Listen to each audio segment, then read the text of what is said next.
इनके लबे रंगी की निछावर थी कि जिसने। एक इस्लामी बहन के दो सवाल पूछती हैं, क्या वॉश बेसिन पे खड़े होकर वज़ू करने से वज़ू हो जाएगा, और क्या नमाज अगर औरत छत पर पढ़े दिन या रात में तो ऐसी सूरत में नमाज अदा हो जाएगी क्या नहीं, है उसको छत पे पढ़नी चाहिए या नहीं।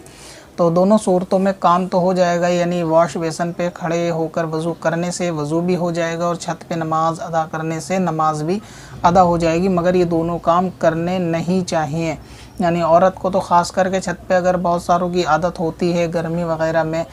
या सर्दी में धूप में नमाज़ पढ़ने की, या शाम में छत पे चढ़ के नमाज़ पढ़ने की, या बहुत सौ की मजबूरी भी होती है कि घर में टीवी चल रहा होता है या ऐसे कोई मामलात होते हैं, शोर शराबे का माहौल होता है कि अपनी नमाज़ बचाने के लिए वो इस्लामी बहन छत पे जाकर कहीं आड़ में दीवार की खड़े होके नमाज़ अदा करती हैं, तो ऐसी सूरत में तो कोई हरज नहीं है, उनकी नमाज़ अदा हो जाएगी। मगर जिनको कोई ऐसी शरई मजबूरी नहीं है, कोई ऐसी रुकावट नहीं है घर में नमाज़ पढ़ने से, और वो भी सिर्फ़ शौक़ फ़ैशन या दिखावे के लिए या हवा के लिए या अपनी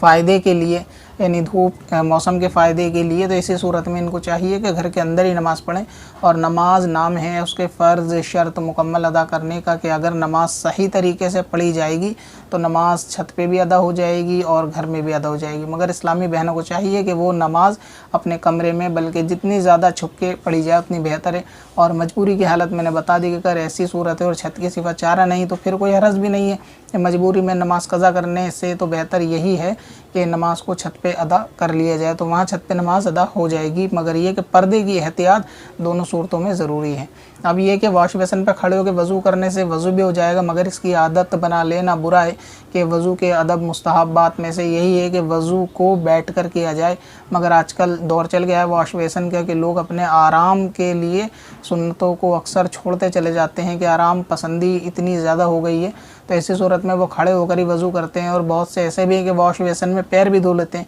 अगर ये ऐसी मजबूरी है किसी शख्स की, यानी कहीं ऐसे दफ्तर वगैरह में काम करता है कि वहाँ बैठने की जगह नहीं, या बैठेगा तो वहाँ वज़ू का लोटा नहीं, तो इन सब सूरतों में वॉश बेसिन पे खड़े होकर वज़ू करने की इजाज़त है। और जहाँ तक बात घर की है, ख़वातीन की, तो घर के अंदर ऐसा कोई मजबूरी नहीं होती कि घर में वज़ू का बर्तन ना हो या फिर वॉश बेसिन के ऊपर वज़ू करना ज़रूरी हो। तो इस सूरत में यही चाहिए कि पानी भरने के बाद इत्मीनान से वज़ू बैठकर किया जाए और वॉश बेसिन पर खड़े होकर जल्दबाजी में वज़ू ना किया जाए। मगर ये कि अगर वज़ू कर लिया तो वज़ू, आपके सवाल का जो जवाब है, वज़ू हो जाएगा, उस वज़ू से नमाज भी हो जाएगी, मगर ये तरीक़ेकार बेहतर नहीं है, इसकी आदत नहीं बनानी चाहिए। और वहाँ मजबूरी है, अगर ऑफ़िस है या दफ्तर है, कोई ऐसा मामला है कि जहाँ आदमी पब्लिक पैलेस में है कि वहाँ टॉयलेट के अंदर अगर वो गया वज़ू करने के लिए, तो इस सूरत में उनका वज़ू हो जाएगा दोनों सूरतों में। और टॉयलेट से याद आया, एक सवाल ये भी अक्सर आता है कि क्या टॉयलेट अगर अटैच है बाथरूम के साथ तो वहाँ पर वज़ू हो जाएगा या नहीं, यानी टॉयलेट शीट और वॉश बेसिन एक साथ लगे हुए हैं, जिस तरह अक्सर दफ्तरों का रिवाज होता है या पब्लिक पैलेस का भी रिवाज होता है, कहीं ऐसे मॉल वगैरह में आदमी होता है कि नमाज का वक्त करीब होता है, मस्जिद आसपास नहीं होती, तो अगर वो ऐसी सूरत में वज़ू करेगा तो जहाँ पर टॉयलेट अटैचमेंट बाथरूम होते हैं, ख़ास तौर से वाश बेसिन, तो ऐसी सूरत में अगर ये शख्स वहाँ भी वज़ू करेगा तो वज़ू वहाँ पे भी हो जाएगा। वज़ू नाम है अपने फ़र्ज़ का अदा करने का, वज़ू की सुन्नतें अदा करने का। अगर कोई सही तरीके से वज़ू करेगा तो वो जिस सूरत में करेगा उसका वज़ू हो जाएगा। तो टॉयलेट के अंदर भी अगर वज़ू किया जाए, जो अटैच टॉयलेट होती है जहाँ पे नहाने का इंतज़ाम भी होता है, तो वहाँ पे भी वज़ू हो जाएगा। वॉश बेसिन पे खड़े होकर वज़ू करेंगे तब भी वज़ू हो जाएगा। इसी तरह अगर बैठकर वज़ू करें तो ये ज़्यादा मुनासिब और बेहतर है, मगर मजबूरी की हालत में वॉश बेसिन पे वज़ू कर सकते हैं। पत्थर में हसन लाले पुरनवार बना